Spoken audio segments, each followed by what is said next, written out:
नमस्कार दोस्तों। जैसा कि पार्ट 4 में हमने अलाइनमेंट और नंबर पैनल के सारे सीक्रेट्स सीखे थे। उम्मीद है कि आप लोगों ने घर पर उसे प्रैक्टिस किया होगा।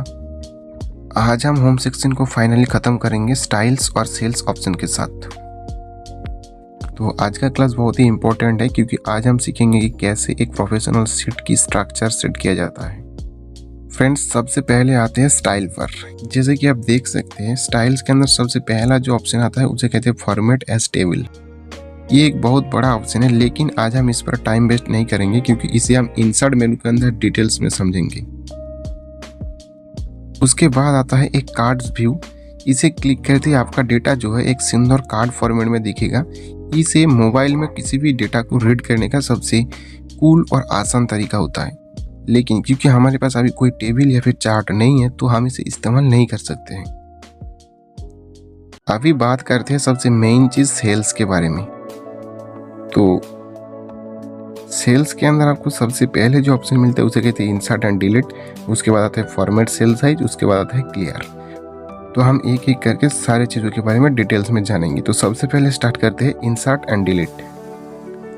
इसके ऊपर क्लिक करने के बाद आपको कुछ ऐसा ऑप्शन मिलता है। सबसे पहला ऑप्शन आता है इंसर्ट एंड शिफ्ट राइट। तो ये कैसे काम करता है? तो मान के चलिए कि आपके पास कोई डेटा है और इधर आपको एक एडिशनल सेल चाहिए, जैसे कि इधर। तो आप इस पर क्लिक करने के साथ ही साथ ये जो डेटा है ये दूसरी सेल में सिलेक्ट हो जाएगा और इस सेल में ब्लैंक हो जाएगा। इसे आपको कब यूज करना है? मान के चलिए कि आपने जो भी डेटा इस सेल के अंदर लिखा है, ये जो सेल के अंदर जो डेटा लिखा है ये उसके बाद वाले सेल में होता है, लेकिन आपने इसे गलती से पहले वाले में लिख दिया है।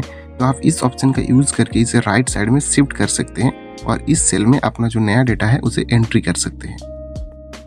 उसके बाद दूसरे नंबर पर आता है इंसर्ट एंड शिफ्ट डाउन। जैसे कि पहले केस में हमने डेटा को कॉलम वाइज शिफ्ट किया था, बिल्कुल दूसरे केस में रो वाइज शिफ्ट करेंगे, यानी एक रो से दूसरे रो में भेजेंगे। तो जैसे कि मान के चलिए कि ये वाला जो ऑप्शन है इसे हमने गलत लिख दिया है, इसे दूसरे सेल में होना चाहिए था। तो आप इसे इस ऑप्शन का यूज करके इसे नीचे ला सकते हैं, जैसे कि आप देख लिए। उसके बाद जो आते हैं insert row and insert column. तो इंसर्ट रो, मान के चलिए कि ये जो रो है इसके बाद आपको एक एडिशनल रो लेना है, यानी एक डेटा आपने मिसिंग कर दिया है जिसे कि आपको इस रो पर लिखना था। तो आप सिंपली इस सेल में जाइए और उसके बाद इंसर्ट रो पर क्लिक कर दीजिए, तो आपके लिए एक एडिशनल सेल इधर ऐड हो जाएगा। और बिल्कुल उसी तरीके से इंसर्ट कॉलम भी काम करता है। मान लीजिए आपका जो कॉलम है उसे आप शिफ्ट करना चाहते हैं, तो कोई भी एक कॉलम सिलेक्ट कर लीजिए और फिर इंसर्ट कॉलम पर क्लिक कर दीजिए। एक नया कॉलम ऐड हो चुका है। उसके बाद आता है delete and shift left and delete and shift of. तो ये बिल्कुल पहले जो दो ऑप्शन था इनके इन्वर्स काम करता है। मान के चलिए कि आपका जो डेटा था वो पहले सेल में ही सही था, तो आपको बस सिंपली उस सेल को क्लिक करना है और डेटा को इधर लाना है। आगे है जैसा कि आप देख सकते हैं, बिल्कुल इसी तरीके से मान के चलिए कि डेटा को आगे लाना है तो आप इसे डिलीट एंड शिफ्ट आप वाले ऑप्शन का यूज कर सकते हैं। जैसे कि आप देख सकते हैं ये जो 12 AM लिखा है ये आगे आ जाएगा, यानी थोड़ा सा ऊपर आ जाएगा।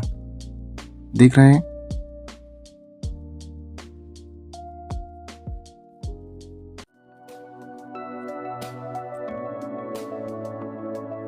उसके बाद आता है delete row and delete columns. बिल्कुल उसी तरीके से काम करता है।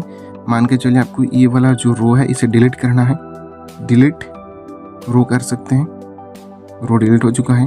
या फिर मान के चलिए कि आपको ये वाली कॉलम जो है डिलीट करना है, तो फिर आप डिलीट कॉलम वाले ऑप्शन पर क्लिक करके इसे डिलीट कर सकते हैं। तो ये थी इंसर्ट एंड डिलीट वाले ऑप्शन, जिसके अंदर मैंने आपको एकदम डिटेल्स में दिखा दिया है कि कौन सा ऑप्शन का क्या काम होता है। उसके बाद हम चले जाते हैं फॉर्मेट सेल साइज। इसके अंदर आने के बाद रो का जो हाइट है या फिर कॉलम का जो विड्थ है उसे आप इंक्रीज डिक्रीज कर सकते हैं मैनुअली, लेकिन मैं आपको रिकमेंड करूंगा कि आप हमेशा ऑटो फिट ऑप्शन को सिलेक्ट करके रखिए, क्योंकि ये आपकी टेक्स्ट या फिर जो भी डेटा आप इधर एंट्री करेंगे उसके हिसाब से आपकी रो और सेल का जो हाइट या फिर विड्थ होता है उसे ऑटोमेटिक फिट कर देता है। लेकिन आप चाहे तो मैन्युअली इस दोनों जगह पर क्लिक करके इसे अपनी मर्जी से एडजस्ट भी कर सकते हैं। उसके बाद जो ऑप्शन आता है क्लियर, क्लियर के अंदर आपको तीनों ऑप्शन देखने को मिलते हैं, clear all, clear formats, clear. तो क्लियर ऑल मतलब इसके अंदर जो भी डेटा है वो सब कुछ क्लियर हो जाएगा अभी। ठीक है, ध्यान रहे ये जो है ये सेल वाला सेक्शन है। ऐसा नहीं है कि पूरे डाटा शीट से सारा डेटा क्लियर हो जाएगा, बस उस पर्टिकुलर सेल में जो डेटा रहेगा उसे ही ये क्लियर करेगा। ठीक है, उसके बाद मान के चलिए इधर आते हैं क्लियर फॉर्मेट्स। जो भी फॉर्मेट आपने इधर दिया है बस वही चीज क्लियर होगा। जैसे कि इधर सिलेक्ट कर लिया मैंने, देख सकते हैं सारा फॉर्मेट क्लियर हो गया है। ठीक है, ध्यान रहे मैं फिर से एक बार बोलता हूँ, ये बस सेल के लिए एप्लीकेबल है, पूरे डाटा सेट के लिए एप्लीकेबल नहीं होगा। और तीसरी नंबर पर आते हैं क्लियर, मीन्स जो कुछ भी रहेगा उधर, चाहे फॉर्मेट हो या फिर कलर, सब कुछ क्लियर हो जाएगा। ठीक है, बस उम्मीद है कि आपको ये समझ में आ गया है। उसके बाद होम सेक्शन के अंदर जो कुछ भी ऑप्शन रहते हैं उसे मैं एक बार समझा देता हूँ। उसके बाद होम सेक्शन में आज हम जो देख रहे हैं ऑटो सम, इसे हम फॉर्मूला मेनू के अंदर जाने के बाद समझेंगे। सॉर्ट एंड फिल्टर, तो ये जो है इसे हम स्किप कर रहे हैं क्योंकि इसे हम टेबल सेक्शन के अंदर यानी इंसर्ट वाले ऑप्शन के अंदर सीखेंगे। फाइंड का काम हमने ऑलरेडी सीख लिया है। अभी रह जाता है सिलेक्ट रेंज। सिलेक्ट रेंज का क्या काम होता है, पर्टिकुलर ये टेबल का अंदर कोई भी चीज़ सिलेक्ट करने के लिए या फिर एक टेबल क्रिएट करने के लिए काम किया जाता है।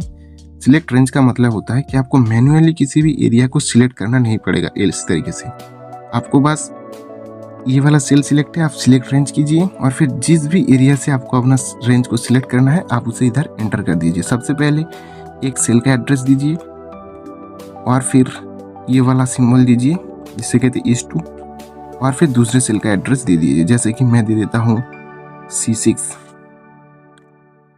देख सकते हैं कि रेंज सिलेक्ट हो चुका है। बस इसका काम यही होता है। तो दोस्तों जैसे कि आप देख पा रहे हैं कि हमने होम के अंदर जो भी चीज़ थी उसे इन डिटेल्स समझा दिया है आपको, और हमने कुछ टास्क भी देता हूं आप लोगों को ताकि आप प्रैक्टिस करते रहिए। आज का प्रैक्टिकल प्रॉब्लम भी मैं आपको प्रोवाइड कर दूंगा।